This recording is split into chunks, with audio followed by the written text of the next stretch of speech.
Argentina যেন টেনশনে পড়ে যাওয়া, 110 মিনিট পর্যন্ত 1 গোল দিয়ে থাকা আর্জেন্টিনা শেষ 10 মিনিটে 2 গোল দিয়ে সেই প্রেশারটা কমিয়েছে। অনেক ধরনের ডিসকাশনের পয়েন্ট রয়েছে, তবে সব ডিসকাশনে যাবো ডেফিনেটলি। দুটো পয়েন্ট আপনাদের সাথে আগে শেয়ার করে নেই।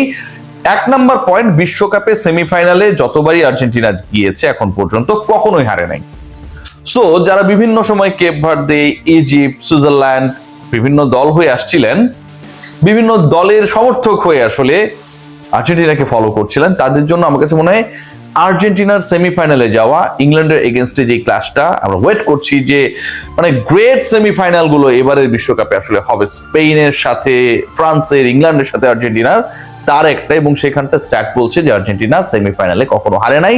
সো কনফিডেন্সের জায়গায়, স্ট্যাটিস্টিক্যাল জায়গা থেকে তারা এগিয়ে থাকবে। নাম্বার 2, লিওনেল মেসি তার এন্টায়ার ক্যারিয়ারে মর্তের সেরা ফুটবলার, ইংল্যান্ডের বিপক্ষে বিশ্বকাপে কখনো খেলে নাই।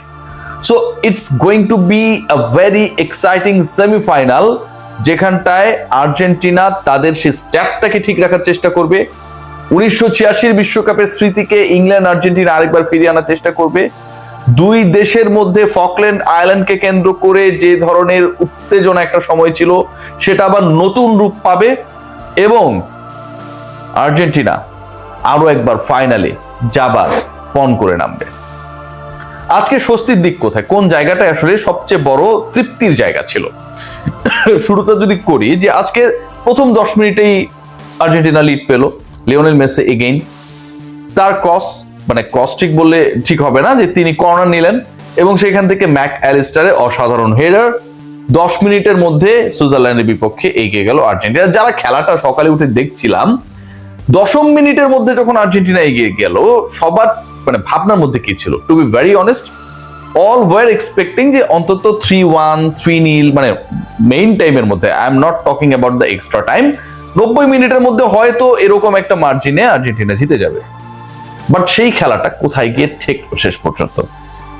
45 মিনিটস পর্যন্ত আমরা 1-0 এগিয়ে থাকা এবং পরবর্তী সময়ে আর্জেন্টিনা গোল রিসিভ করলো, যেই আর্জেন্টিনাকে কেন্দ্র করে মনে করা হচ্ছিল যারা 10ম মিনিটে গোল করেছে এবং এবারের বিশ্বকাপে সেটা আর্জেন্টিনার ফাস্টেস্ট গোল।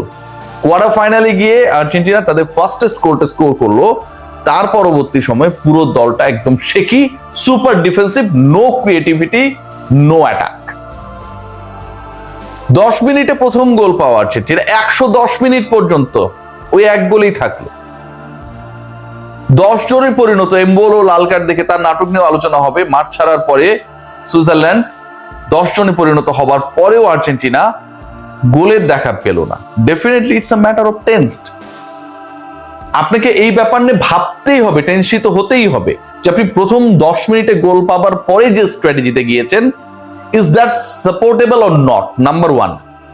নাম্বার 2, আপনি পরের আরো 100 মিনিটে কোনো গোল পেলেন না, যেখানে একটা সিগনিফিক্যান্ট নাম্বার অফ টাইম প্রতিপক্ষ Switzerland, they had only 10 footballer, 1 down, they were only defending that time. আপনি কোনো স্কোর করতে পারলেন না।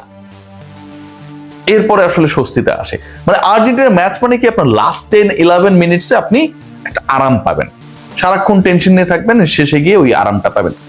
লাস্ট 10 মিনিটসের আরামটা কোথায় গেল? Lionel Messi again in attack, match চলছে এক্সট্রা টাইমে, 111তম মিনিট, লিওনেল মেসি কিক করলেন, বল ফিরিয়ে দিলেন সুইস গোলকিপার। সেই বলটা ফিরিয়ে দেওয়ার পর একটা পাস হয়ে জুলিয়ান আলভারেজের পায়ে, এবং জুলিয়ান আলভারেজ এবারের ওয়ার্ল্ড কাপে এখন পর্যন্ত স্কোর করেন নাই।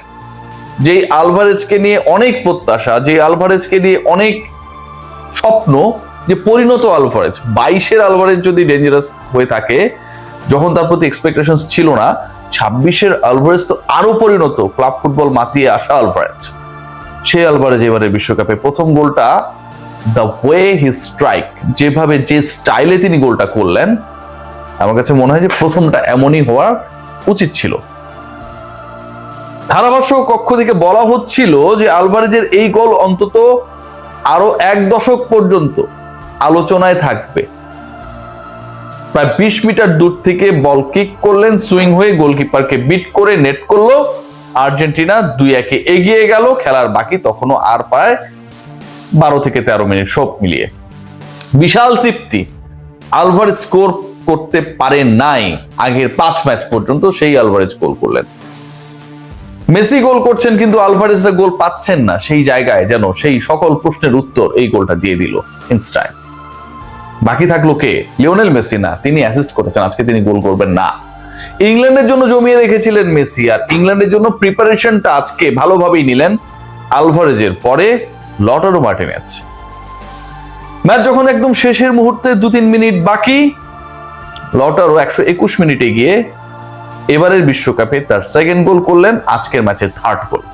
আগেরটা ছিল পেনাল্টি গোল, বাট এবার যে গোলটা করলেন কাউন্টার অ্যাটাকে আর্জেন্টিনা যেভাবে এই গোলটা আদায় করে নিল এবং শেষ 10 মিনিটে যেভাবে খেললো, প্রথমত এরকম অ্যাটাকিং আর্জেন্টিনা যে কোনো দলের জন্য বিধ্বংসী। লাস্ট ম্যাচ ইজিপ্টের বিপক্ষে যেই কাজটা করেছিল আর্জেন্টিনা, আজকে যেন সেটারই একটা ছোটখাটো ডামি হয়ে গেল।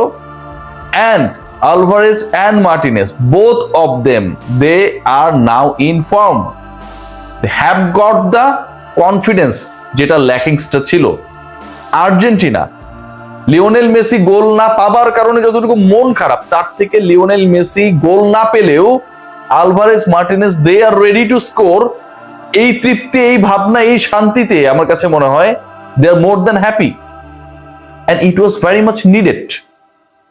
ম্যাকঅ্যালিস্টার, আলভারেজ এন্ড মার্টিনেজের 3 গোল আজকে আমার কাছে মনে হয় যে was very much needed for Argentina. But যেই সময় আর্জেন্টিনা গোলগুলো করেছে, এক্সট্রা টাইমে খেলাটা চলে গেছে, that was not convincing, expected.